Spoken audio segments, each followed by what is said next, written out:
Bonjour à tous, ici Manon.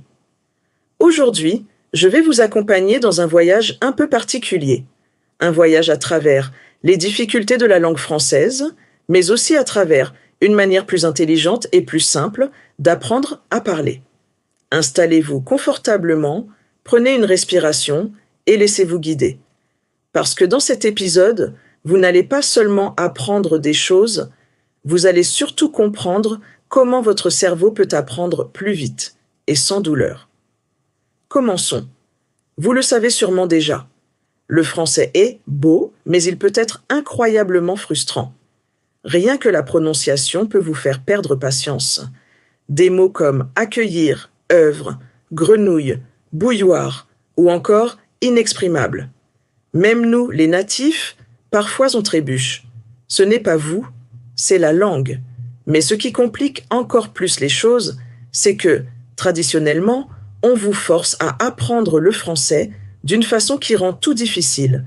Beaucoup de grammaire abstraite, beaucoup de listes de verbes à mémoriser et très peu de vraies pratiques du cerveau. Dans cet épisode, je vais vous montrer comment activer les mécanismes naturels d'apprentissage, ceux que vous aviez quand vous étiez enfant et qui sont toujours là, juste endormis.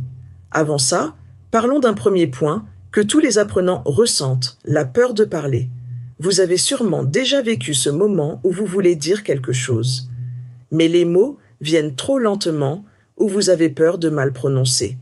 Ce n'est pas un problème de vocabulaire. Ce n'est pas un problème de grammaire. C'est simplement que votre cerveau essaie de traduire au lieu de parler. Traduire, c'est comme traverser une rivière avec un pont cassé. C'est lent, instable et dangereux. Parler, c'est autre chose. Parler, c'est marcher sur un chemin déjà construit. Votre cerveau doit déformer des réflexes. Et ces réflexes ne viennent qu'avec un type d'exercice très particulier, la répétition intelligente. Alors, faisons-le ensemble. Je vais vous lire quelques phrases. Et même si vous êtes seul, je veux que vous les répétiez à voix haute. C'est très important. Votre cerveau apprend 1000 fois mieux lorsqu'il entend votre propre voix produire le son. Répétez après moi. Je suis prêt. Je peux apprendre. Je peux progresser. Je peux parler plus naturellement. Je peux penser en français. Si vous l'avez vraiment fait, bravo. Votre cerveau vient d'activer une partie essentielle de l'apprentissage. La mise en route du système moteur de la parole.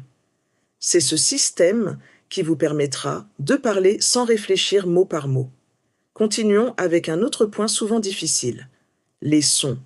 Par exemple, la différence entre U et OU, entre IN et IN, entre et est.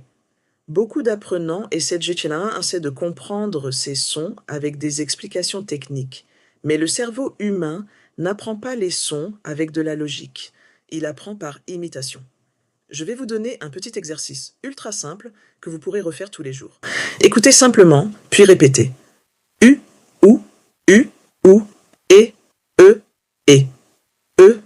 In, in, un. Simple, mais extrêmement puissant. C'est le type de répétition qui renforce vos muscles articulatoires comme un entraînement sportif pour la bouche et la langue. Maintenant, parlons de quelque chose de fondamental, la grammaire, pas les tableaux, pas les exceptions. Je veux vous parler du seul concept de grammaire que vous avez vraiment besoin de comprendre au début. Le français parle par bloc. Un bloc, c'est une idée courte que le cerveau mémorise comme une seule unité. Par exemple, je voudrais « Est-ce que tu peux ?»« J'aimerais bien. »« Ça me fait plaisir. » C'est une bonne idée. Si vous mémorisez ces blocs plutôt que des mots isolés, votre niveau oral augmente 3 fois plus vite. Parce que vous assemblez des idées, pas des syllabes. Je vais vous donner quelques blocs très utiles. Répétez-les après moi. Je voudrais apprendre plus vite. J'aimerais parler plus naturellement. Est-ce que tu peux m'aider ? Ça me fait plaisir de continuer. C'est une bonne idée pour progresser. Vous voyez ?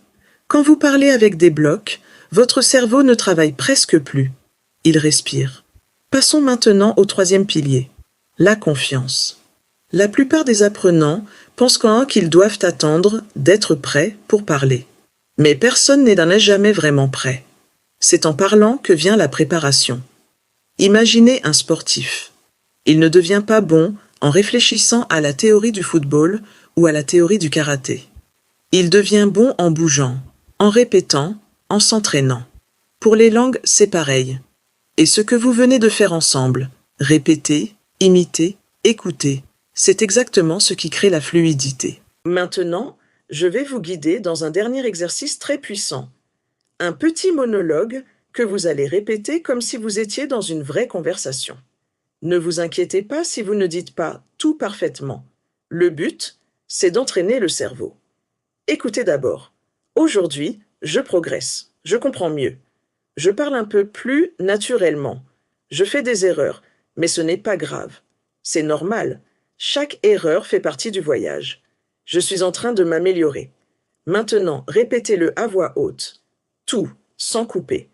Même si vous vous dites « c'est bizarre », faites-le. C'est dans ces exercices que se créent les vrais progrès. Pour terminer ce podcast, je veux vous dire quelque chose d'important. Votre cerveau est capable d'apprendre beaucoup plus vite que vous ne le pensez. Il a juste besoin du bon rythme, des bonnes répétitions et de la bonne attitude.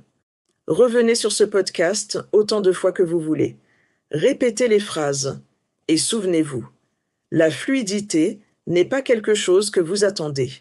C'est quelque chose que vous construisez, une phrase à la fois. Merci d'avoir passé ces 10 minutes avec moi. C'était Manon. À très bientôt pour la suite.